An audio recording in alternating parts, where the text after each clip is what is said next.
What's going on? My phone's extra crispy. But I want to talk about focusing on yourself and why you should do it. And I made this video because I feel like a lot of people need this. People are kind of like avoiding their problems, running away from their problems, which personally, I don't like hearing the cliches because they're just kind of redundant to me. And then people overlook them, especially when they're overused or maybe out of context. But when we look at this, people nowadays do tend to run from the problems. Give me a second.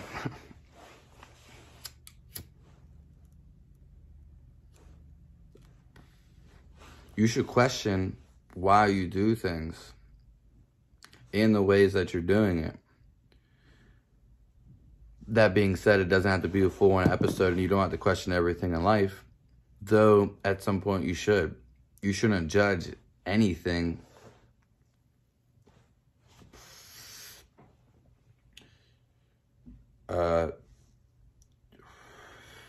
something that I learned recently was a big hit.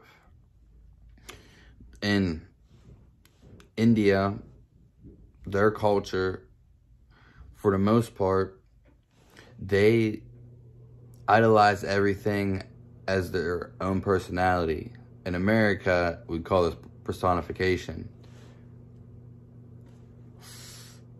Whatever it is, a bucket, a fan, a wall, inanimate objects. A lot of people are always worried about what other people are going to think of them. It depends on because some people's livelihood depends on what other people think of them to an extent, which is true, I understand. But for the majority and for the most part of people, they, they're afraid to be themselves because of other people and how things are set out. People are always trying to, make fun of you for the most part. Some people I don't think mean harm, but they do crack jokes or whatever. People will always do that. But I think it's just the instant access of like picking up your phone. Someone just commented. Someone just said something nasty to you. Someone just made fun of you. Whereas someone really wouldn't have the balls to say that to you in real life. Only, because you know who's real, because they'll say the realest stuff to you. It's not rocket science, it's common sense. Thomas Paine wrote a book about common sense, but really it's probably not common sense at all. You think it would be common sense. It's actually quite the opposite. People nowadays just need to focus on themselves. Not everybody set out to help people or help lots of people. Maybe you're just made for one person. Usually, people got to focus on themselves before they go try to help other people. You can't help someone at anything because it's going to be their choice to do it. In happiness and enlightenment and being happy all the time, our natural state of being is stress-free and feeling happy all the time.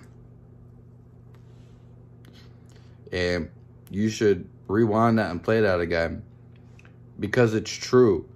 It's what you believe in, but it's not, this is not beliefs, this is factual. But your beliefs do set things apart, which would be your spiritual life.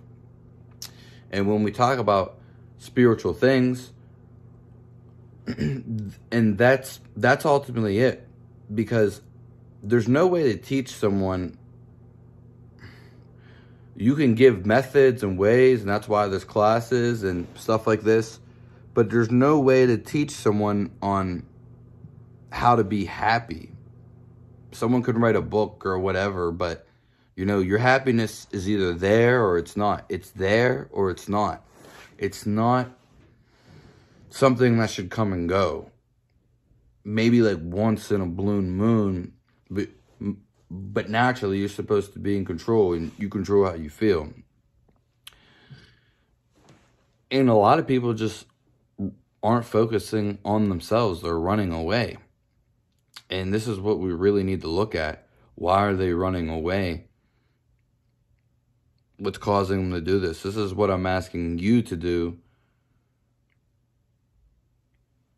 Because I've went through some things, probably the worst of things. And, I see people who, I don't want to say healthy, but I see a lot of people physically healthy that can go do pretty much anything, but they like beat themselves down mentally. They hold themselves back in a mental aspect. They're not necessarily thinking clear. They're just beating themselves down. They're resisting themselves, and that's not natural to resist yourselves. So it's just when you realize your thoughts are just thoughts and the voice in your head isn't real. It's real to you, or you could say it's real, but when it stops talking, which you probably have noticed this before, or maybe you haven't, but this is when you become such things as an enlightened human being, the same consciousness as Jesus or God's light. God, I already said that though, or did I say God's? Divine energy, love, happiness, contentness. It's content doesn't mean you don't want to further yourself. It means you're not looking for anything else. You always want to seek, but maybe one day you'll find. And as I was saying, with being enlightened and stuff, your thoughts, so a lot of people, this is why I say this, and it's called a bunch of different things, the monkey mind, the Maya, a bunch of things like this, the games your mind plays with you. Your thoughts aren't real. A lot of the time they're taken out of context, and you take them for real. And two, you can read thoughts to an extent, but not everybody's reading thoughts. And when I say this is, no one knows what you're thinking, so this may help you, but your mind shouldn't be racing anyway. If it happens every now and again, that's fine, but you want to soon dim it down and limit it, or be in control of it for that point. Because you can use your mind, but you don't want to use it against you. If you can sit there, which is why a lot of time you see people who do things like this. And it doesn't necessarily need a lot of practice. It can just come to you. It does just come to you. Certain ways, though. And there is methods and practices. But a lot of people, they're just stuck in their mind unless they want to be. But a lot of people are choosing not to and letting them thoughts control you. Your mind plays a very small role in life. Because really what the ultimate is feeling. It's feeling, and it's not feeling as in words or as in a description, because that's not feeling.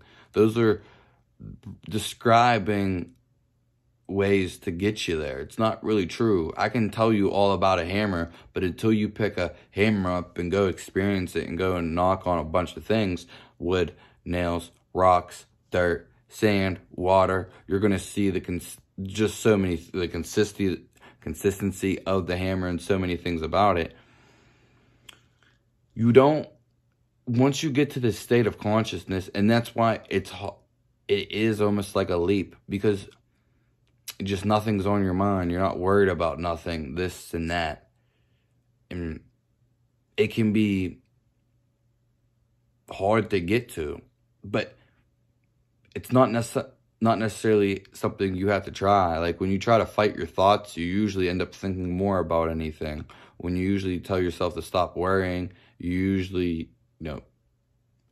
sometimes it makes you worry more. But that's why you want to be in control of all this. And a lot of people just lost control. And it's not their faults.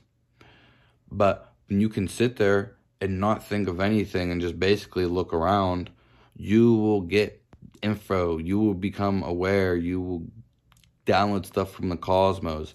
Because here's the answer. Info can only come when there's nothing on the mind. Same with experiences. When you're learning to do something, you're not really thinking about it because you're doing it. And that's why, like, in America and the Western societies, a lot of the time their meditativeness becomes in sports, such as walking and sports, football. It could be any sport, even maybe video games. Yeah, because I've had stuff with video games, but there's methods and tons of methods. But ultimately, the true method is the one that works. But it doesn't have to be, it's really nothing. That's the thing. And I already said it, you can only obtain information. You can't study a book if you're studying if you're listening to music and studying the music. Multitasking, I can't do that. I don't even think it's really possible. It's better to focus on one thing. Hence what we're talking about, focusing on yourself. The focus isn't there, you know what I mean? And that's the problem. That's definitely the problem we're dealing with.